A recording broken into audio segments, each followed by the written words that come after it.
வணக்கம். இன்றைய முக்கிய செய்திகள். சித்திரை திருவிழாவின் மதுரை மீனாட்சி சுந்தரேஸ்வரர் திருக்கல்யாணம் இன்று கோலாகலமாக நடந்தது. தாம்பரம் காட்டாங்குளத்தூர் இடையே சிறப்பு ரயில்கள் இயக்கப்பட உள்ளதாக தெற்கு ரயில்வே அறிவித்துள்ளது. நடிகர் ரஜினிகாந்த் அவர்கள் நடிக்கும் 171 படத்தின் டைட்டில் டீசர் நாளை வெளியாக உள்ளதாக தெரிவிக்கப்பட்டுள்ளது. சித்ரா பௌர்ணமியை ஒட்டி திருவண்ணாமலைக்கு நாளை மற்றும் நாளை மறுநாள் சிறப்பு பேருந்துகள் இயக்கப்பட உள்ளதாக போக்குவரத்து கழகம் தெரிவித்துள்ளது. மணிப்பூரில் நாளை 11 வாக்குச்சாவடிகளில் மறு வாக்குப்பதிவு நடைபெறும் என்று தேர்தல் ஆணையம் அறிவித்துள்ளது. ஆந்திராவில் வருகின்ற மே 13ஆம் தேதி நாடாளுமன்ற தேர்தல் நடைபெறவுள்ள நிலையில் நகரி தொகுதியில் அமைச்சரும் நடிகையுமான ரோஜா அவர்கள் வேட்புமனு தாக்கல் செய்துள்ளார். பூந்தமல்லி புறவழிச்சாலையில் இருந்து பரந்தூர் விமான நிலையம் வரை மெட்ரோ ரயில் இணைப்புக்கான திட்டம் இன்னும் ஓராண்டிற்குள் உறுதி செய்யப்படும் என்று தெரிவிக்கப்பட்டுள்ளது. கேரள மாநிலம் பாலக்காடு தொகுதியில் உட்பட்ட காஞ்சிக்கோட்டில் பாஜக சார்பில் நடந்த ரோட் ஷோவில் தமிழக பாஜக தலைவர் அண்ணாமலை அவர்கள் பங்கேற்றார். அரசு தொலைக்காட்சி ஒளிபரப்பு நிறுவனமான தூர்தர்ஷனின் லோகோ நீல நிறத்தில் இருந்து காவி நிறத்திற்கு மாற்றப்பட்டுள்ளது. கேரளாவில் வருகின்ற 26ஆம் தேதி நாடாளுமன்ற தேர்தல் நடைபெறுவதன் காரணமாக தமிழக கேரள எல்லையில் தீவிர வாகன சோதனை நடைபெற்று வருகிறது. கோடை விடுமுறையொட்டி தமிழ்நாட்டில் 19 சிறப்பு ரயில்கள் இயக்கப்பட உள்ளதாக தெரிவிக்கப்பட்டுள்ளது. சிபிஎஸ்இ அடுத்த ஆண்டு 11 மற்றும் 12ஆம் வகுப்பு பொதுத் தேர்வில் மாற்றம் கொண்டுவர உள்ளதாக தகவல் வெளியாகியுள்ளது.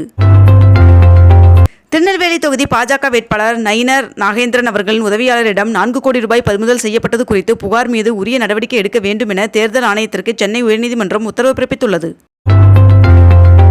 கள்ளழகர் கோவிலில் சித்திரை திருவிழா வருகின்ற 28ஆம் தேதி நடைபெற உள்ளது. இன்று அழகர் மலையிலிருந்து கள்ளழகர் மதுரைக்கு புறப்படுகிறார். தமிழகத்தில் சென்னை, காஞ்சிபுரம், திருவள்ளூர், தூத்துக்குடி, நெல்லை, குமரி உள்ளிட்ட மாவட்டங்களில் புதிய ரேஷன் கார்டிற்கு விண்ணப்பித்த 45,509 பேருக்கு விரைவில் ரேஷன் கார்டு வழங்கப்பட உள்ளதாக தெரிவிக்கப்பட்டுள்ளது.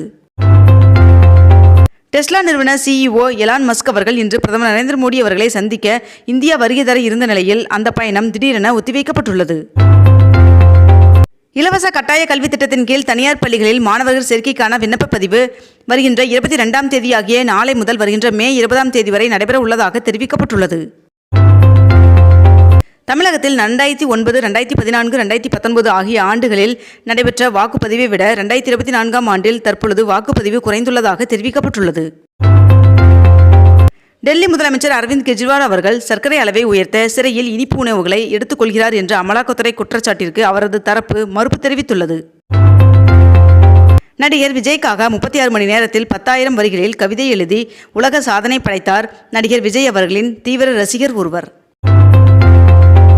மதுரையில் இன்று மீனாட்சி சுந்தரேஸ்வரர் திருக்கல்யாணம் நடைபெற உள்ளது. மதுரை சித்திரை திருவிழாவிற்காக வைகை அணையிலிருந்து வினாடிக்கு 1000 கன அடி வீதம் நீர் திறக்கப்பட்டுள்ளது. டெல்லியில் மக்களவைத் தேர்தல் 2ஆம் கட்டமாக வருகின்ற 25ஆம் தேதி நடக்கவுள்ள நிலையில் துறவிகள் புனிதர்கள் மாநாட்டை டெல்லியில் பாஜக இன்று நடத்த உள்ளதாக தகவல் வெளியாகியுள்ளது. தமிழகத்தில் ஒரு சில இடங்களில் 107 டிகிரி ஃபாரன்ஹீட் வெயில் இருக்கும் என்று சென்னை வானிலை மையம் தெரிவித்துள்ளது. கேரளாவில் பறவை காய்ச்சல் பரவி வருவதன் எதிரொலியாக கோவை எல்லையில் தீவிர சோதனை மேற்கொள்ளப்பட்டு வருகிறது. மகாவீர் ஜெயந்தியை முன்னிட்டு இன்று சென்னையில் இறைச்சி கடைகள் மூட மாநகராட்சி உத்தரவிட்டுள்ளது. சென்னையில் இன்று 22 கேரட் ஆபண தங்கத்தின் விலை சவரனுக்கு 80 ரூபாய் குறைந்து ஒரு சவரன் 55,080 ரூபாய்க்கு விற்பனையாகிறது. அதேபோல் 1 கிராம் வெள்ளியின் விலை 90 ரூபாய்க்கு விற்பனை செய்யப்பட்டு வருகிறது. இத்துடன் இன்றைய தலைப்புச் செய்திகள் நிறைவடைகின்றன. மேலும் இதுபோன்ற அண்மை தகவல்களை உடனுக்குடன் தெரிந்து கொள்ள அக்னிபூ சேனலை சப்ஸ்கிரைப் செய்து கொண்டு தொடர்ந்து இணைந்திருங்கள். நன்றி, வணக்கம்.